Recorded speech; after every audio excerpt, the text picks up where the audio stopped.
Okay, been wanting to do this video for a long time. I've actually done different versions of this a couple different times, but so I want to go over this. This is called the anti-abduction video, and this will help you keep from getting abducted or keep from getting attacked if you're out and about. This is mainly for females, but it can be for males too. Not many males are abducted, maybe children are, but we're talking the older females and the kind that, they want to sell on the market, that crazy stuff. So anyway, here's the anti-abduction video. First thing you want to do, there's 22 things that I've listed, 22 rules or 22 things to watch out for, 22 things to do to prevent yourself from getting abducted. The first thing is to pay attention, have situational awareness. Keep your head off the phone, keep your eyes out, and just pay attention. A lot of times you can avoid a lot of problems by keeping your head up and not walking into a bad situation. Number 2, distance and materials equal safety. So anytime you feel like you're in a bad situation, someone pulls a weapon or a knife or something on you, then you want to put distance and material in between you and the assailant, or you and the perpetrator, you and the person that is wanting to cause you harm. So distance and material. Number 3, trust your gut instinct. So when you're out and about and something don't feel right, you get that little spidey sense that says just something ain't right, then it probably isn't. So trust your gut instinct. Number 4, carry a weapon, be trained. Be able to deploy it within 2 seconds with either hand, especially if one hand gets trapped. So if you're out and about and you got both hands and someone traps one hand, you need to be able to deploy a weapon system with the other hand, whether it be a flashlight, some mace, a blade, a gun, whatever you decide to use as your weapon system. Number 5, escape, not engage. If you see trouble coming, they probably are prepared for you and you probably aren't prepared for them. So you need to try to escape instead of stand and engage. So get the hell out of there. If you find an escape route, then you escape. If you can't, then you need to fight like the last monkey, the third monkey on the ramp of Noah's Ark, and it's starting to rain. So also, if you can create a scene, if you're out in the parking lot and you can create a scene, scream loud. Scream the word fire, because a lot of people look when you say fire. Or a lot of people look when you say, not just say help, but use help, fire, rape, whatever you can use. Just scream these words as loud as you can. Blow whistles, whatever you have, and get the hell out of there. Number 6, if you do have to fight, like I said earlier, if you've got to fight, then fight dirty. Go for the eyes. Go for the nuts, guts, or eyes. Go for, if you have a knife, stick it in them. You have to fight dirty to get out and go. It's fight. There is no rules to the fight. That's the fight for your life. If they're going to hurt you, make them hurt you in that parking lot where their camera's showing, then take you somewhere else, because all they're doing is taking you to the crime scene. Okay, the real crime scene. So you fight for your life right there in that parking lot or wherever. Number 7, you need to train weekly. Be an expert in whatever weapon system you decide to carry. Train yourself for this. Train yourself mentally for this. Go through a mental exercise that if someone come up to me in the parking lot, they got real close to me asking for $5, and all of a sudden they put their hands on me trying to push me into a van or into my car, what would I do? Train yourself mentally for that. Number 8, avoid routine patterns. Don't get up every morning, go to the same store, take the same way to work, come in the same door, park in the same spot over and over and over. Because if someone is wanting to abduct you, they're going to look for the lowest, the easiest spot during your patterns. So if you're parked way out all the time at a certain spot, then they're going to plan ahead and try to park next between you and where you walk so they can get you on the way in or whatever. All right, number 9. Back to the parking thing. Park smart. Well-lit areas. Keep your keys in your hand. Keep your keys in a fighting situation. Also, when you got keys, another thing you can do with your keys is you can have your keys, you can carry them like I do here. I have a little paracord. You can take keys and you can swing a key, and I'm telling you, you hit somebody in the face with that, that's going to hurt. So keep your keys ready. Have your key ready to unlock the door, to get in, get it closed, lock it back quick. Number 10, keep personal information private. Don't give out personal details. If you're standing in the store, inside of a store, and somebody says, "Hey, where are you from?" Don't give them your hometown. Don't give them your real name.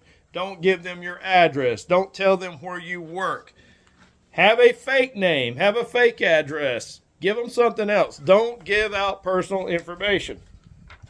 Number 11, use the buddy system. If you're going anywhere, to a party, walking, whatever, walk with a friend. Stay in groups. Number 12, keep your vehicle secure. Sweep for tags and bugs. So always look underneath your bumpers or the easy spots if someone has dropped a tag on there or taped a tag on there so they can follow you. Number 13, don't fall for the help me false emergency deal. If you're a single female or even 2 females or 2 dudes, whatever, do not pull over and help someone with their hood up. That mass murderer that lived out west, I can't think of his name. They said, "How did you kill so many people?" He said, "Oh, it was easy. I just would lift the hood of my car and stand there by the road, and they'd come to me like flies on a rib roast." He said, "I'd ask them if they know what's wrong with my car, and they look inside there. I hit them in the back of the head." That's exactly what he said. Ted Bundy is another good example. Ted Bundy used to put a fake cast on his arm, and asked the college girls, could they help him carry his books out to his car? And sure, they would all volunteer to help. They carried the books out. They'd lean over to put the books in the car. He'd hit them on the back of the head with a cast, shove them in the car, and now he had them. Do not fall for that. I know we're supposed to try to help each other. But the way you can help is you can simply get on the phone, call 911, and say, "Hey, there's someone broke down by the road. Can you send them help?" Okay. Number 14. Don't drink out of open drinks or take offered drinks, especially at parties. Come on, guys. We all know the old thing of, they drop the roofies in there or whatever. Do not bring your own drink, monitor your drink. Don't get up and go to the bathroom and leave your drink sitting there. Be smart. Be smart about your drinks. Number 15, have a plan when you go places. Know where the threats may be, know where the threats may hide, know your exits, and know your cover and concealment. I know everybody says, "Man, you are crazy." Well, guess what? When I go into a restaurant, the first thing I do is identify where the exit is, other than the front. I also identify what inside the restaurant may stop a bullet. And I try to put something like that between where I sit and the front door. If someone wants to come in and start shooting it up, then I'm going to know where I can get to get out of there and have some protection.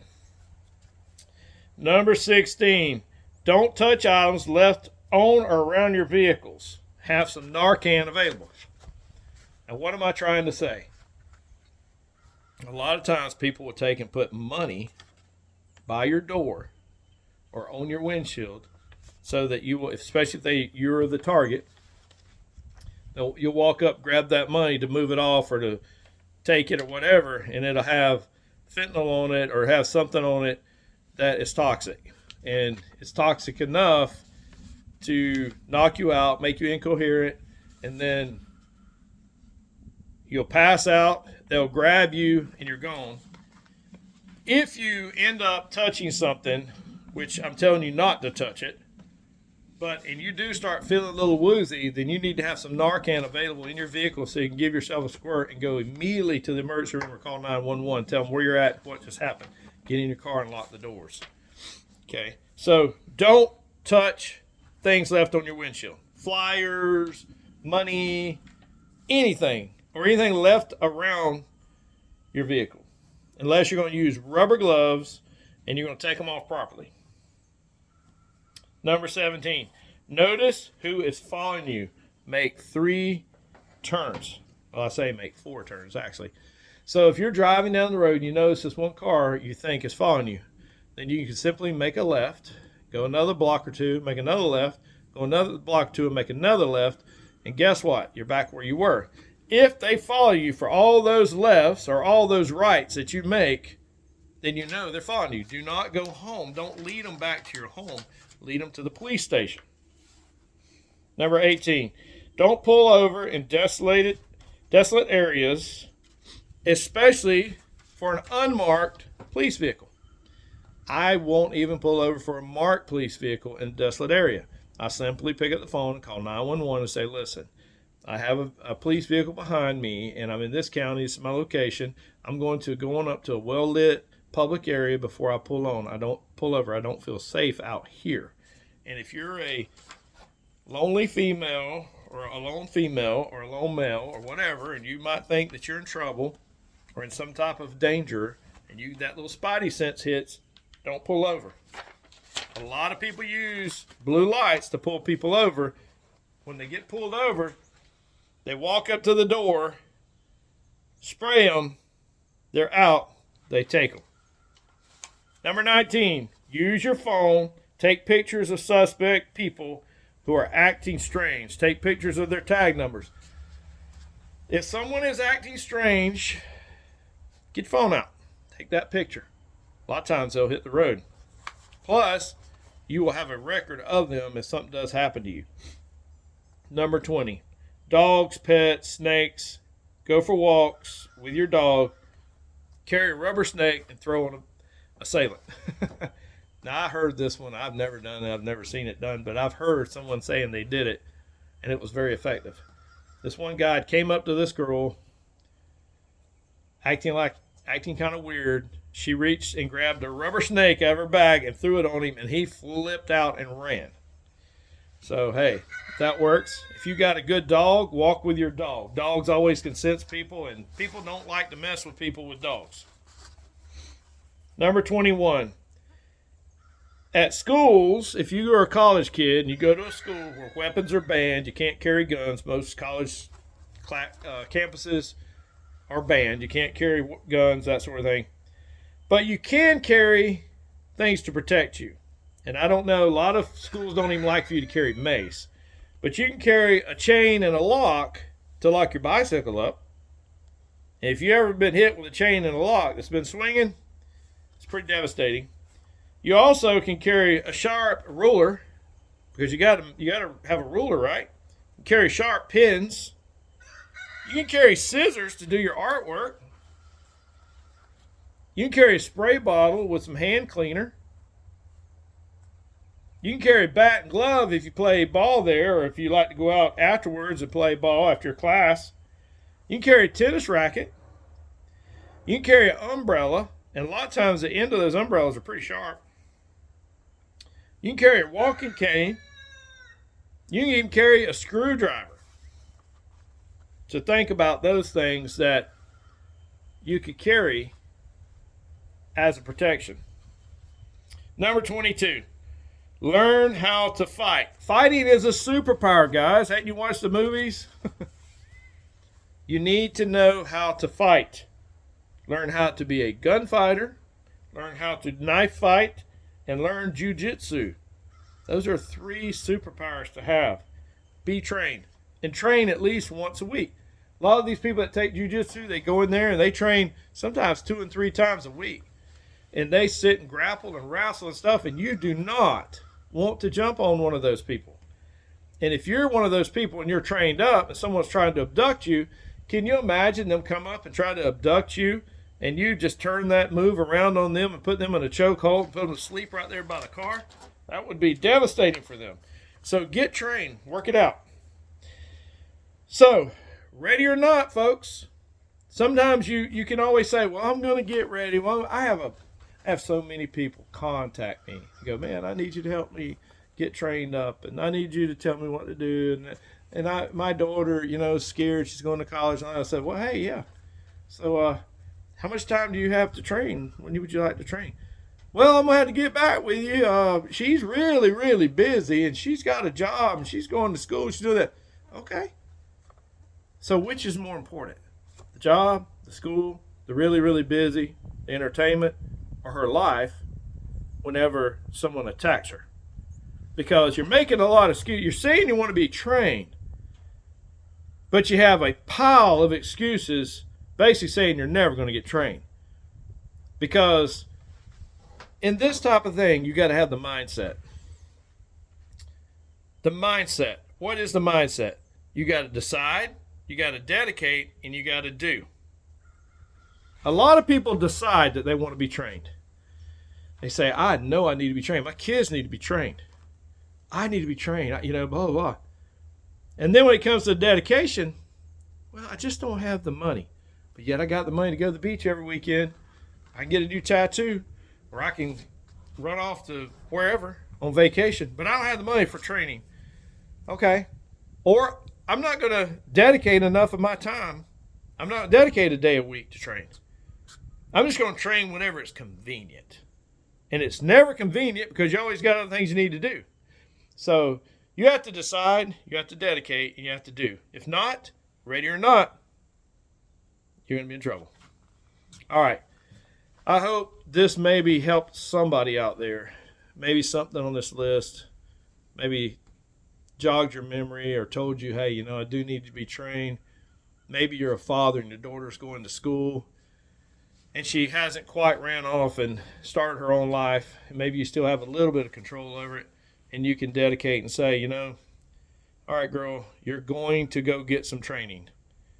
And if you don't give her but 4 or 5 classes or 4 or 5 lessons, or you talk her into joining jiu-jitsu or martial arts or something, you might save her life. You actually might save her life. Okay? All right. Go out and make yourself, your family, and your fellow warrior